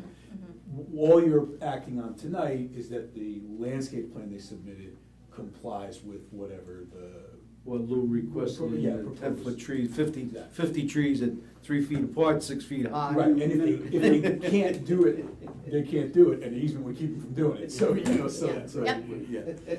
Okay. Yeah, I reviewed that as a minimum of 40 trees, and it's correct. But I mean, I'm just saying, I read that and I said, well, I gotta make sure I was gonna ask Kurt about it, but he left. Because I wanna make sure we're clear up there, because I don't want any more problems. There's enough problems with that property. We don't need any more. So is this a conditional approval, Joe? Yeah, I mean, it's technically an approval with a condition to make it enforceable, if you know what I mean. So it's not, like, you won't have to approve this again, I guess is Yeah, what they I'm don't saying. have to come back. They don't have to come They back. have to submit to They must- Viv Right. Once they submit it. the filed certified easement from the county clerk. Right, and then I'll submit a letter for the file saying that I've reviewed it and that condition. And that's when they get full approval. Yeah. All right. So I'd like to make a motion that we conditionally approve this landscaping plan for 146 East Main upon Joe's review that the paperwork's been filed for the easement properly. Yep. Perfect. All right, I'll second it. Yeah, Okay. All in favor, aye? You can either abstain. I mean, that's all I'm concerned about, because I mean, Yeah. we went so far in that, I don't wanna Yep. have some come up and bite us. That's a good catch. That is, thank you. Yeah, I read stuff I get, that I can open. So whatever you're sending now, I can't open it all the time, that's why I'm glad you write it out. Kill the tree, I'll come pick it up, I'll read it that way. All right, only. Should we motion to adjourn? No, we got. No, we got a few things yet. Yep. Yes. Okay. Yeah, then we're good. Anything else? No, Anybody would like to? I motion that we adjourn. Yeah, I want to talk about something. Oh, you do? Oh, okay. Yes. After our training we had last week, which was very good, we got enlightened on a couple of things. And I'm very concerned with our planning, our master plan, which is out of whack, since it hasn't been reviewed. So we have to notify the village of that, but how they're gonna do it, I don't know. I'm also concerned now with the water system in this village.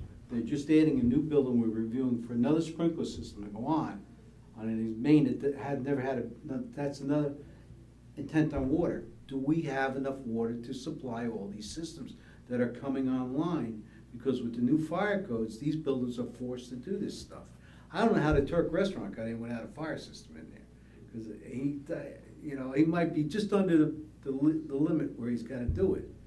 But I'm saying we have to start looking at this, because when we had that water main break last year up here on the corner, I was out of water for over 24 hours, and that's just up the street. Now, that's before the commons here. Well, That happens again, Well, I don't think. we don't that have any- enough water. I don't think that anybody can foresee a water main. No, you can't, but what is the village going to do to protect the rest of us. 24 hours without water? Well, I think that's. That's unheard of. Yeah, I think that's. Now, if those 2 apartments were occupied, that's 50 Well, apartments I with think, people without water. I think those are 2 different concerns that you have here, and not that I disagree with them. But Karen, you know. I understand Karen- that, but they're just adding another sprinkler system in now. Anything they do now with the new codes, you gotta update all this stuff. You keep tapping into that system. If our infrastructure is not up to it, the wells may be able to pump the water to you, but if you can't distribute it, you have a problem. May I make a suggestion? Yes. Why don't we ask the village's new water wastewater engineer, Cedarwood, to provide a statement of current conditions? They can address the questions about capacity, they can summarize the condition of the existing older wells, the condition of the newer wells.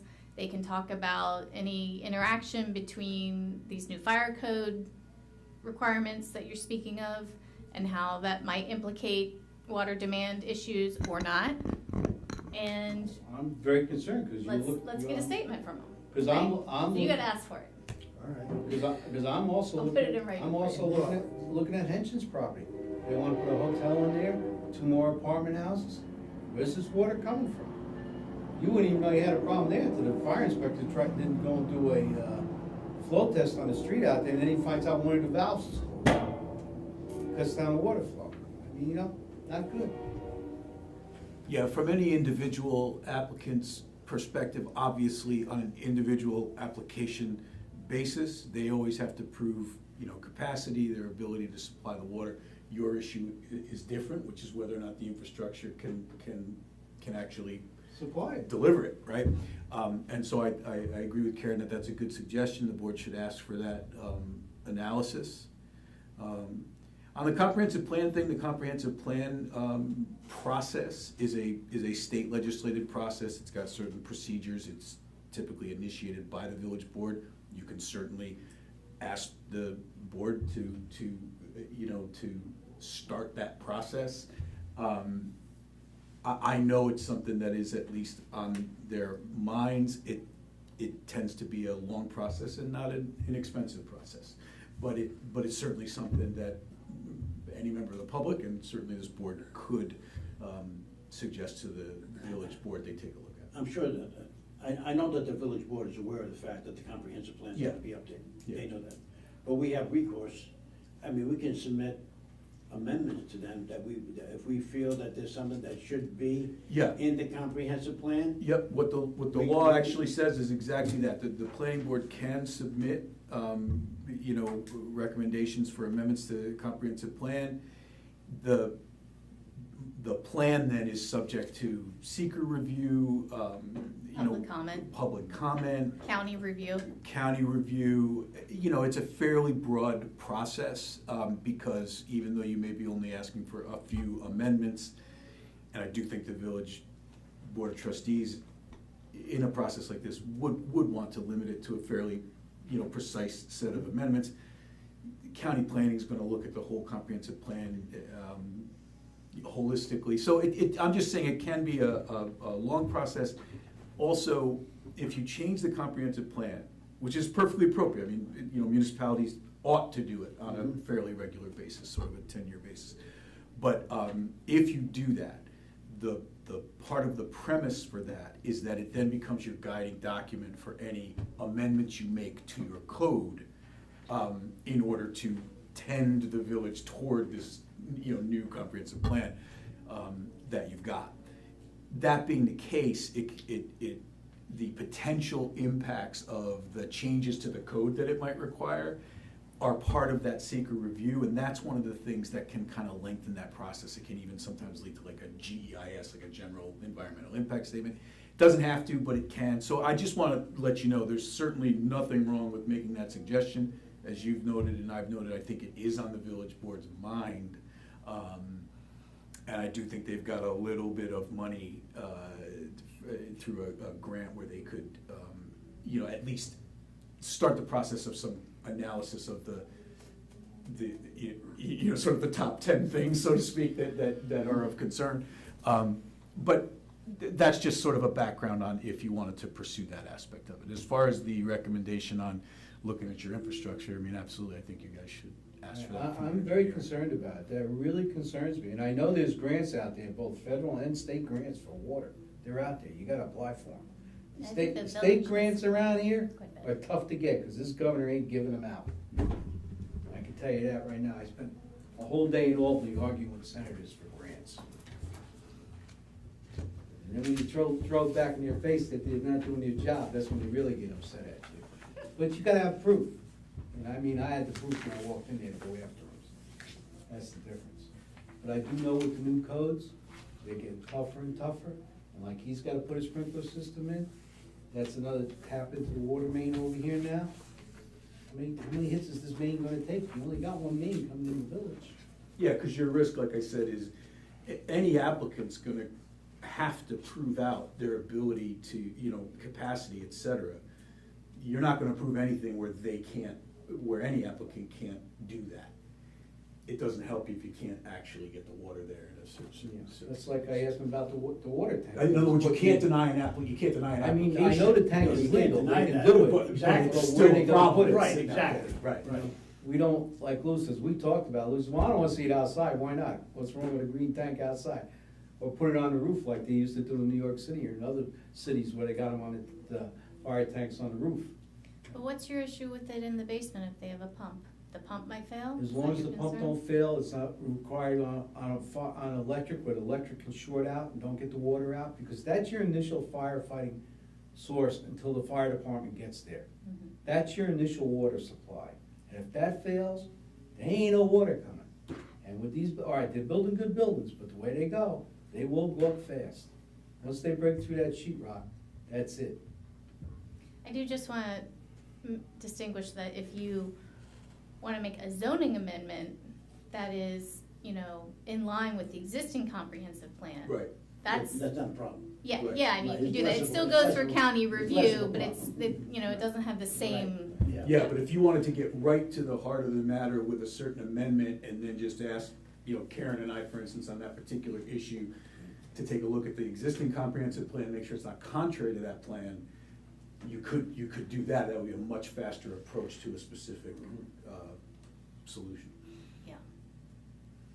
But I mean, that's what I'm afraid of, us running out of water for even regular domestic water in the village. You keep tackling. I'm confident that we have enough domestic water. You got the Umshide wells, and you got the lower Baxter Green, and they're pumping good water. and Yeah, they're- but I mean our delivery system, because it's not a loop system, that's the problem. It's not looped where you cut it here, but I can backfeed you from this side.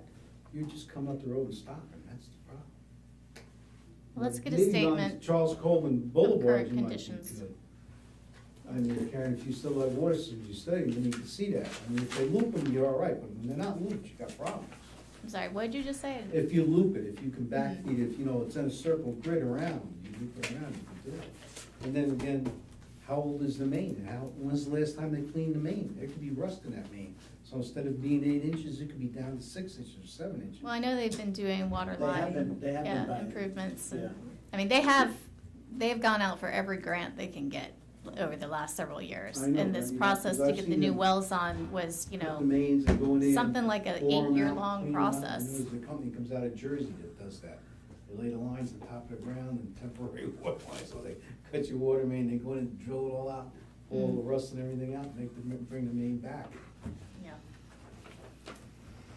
All right. Okay. And then you'd be surprised the leaks they find down the road. They're just little leaks that you've never seen. You probably don't wanna clean out the pipes, it's just gonna open up a bunch of holes. Well, but sometimes you got no choice in No, that. I know. I mean, If there's no other further business to come before this board, I make a motion that we adjourn. I second it. All in favor? All right. Aye. All right. That one you can vote on. Get the hell out of See, here. Marie, you're doing good, Marie. You're doing good. This is a lot, by the way, and like I said, please feel free to reach out to me as you track these projects and have any questions. I tell you, I liked your little notes that you sent. Yeah, and in the future, I'll actually try to do that a bit earlier. I liked it. Heading into this one. there was still What I didn't catch up on in the paperwork, I caught up on this. It was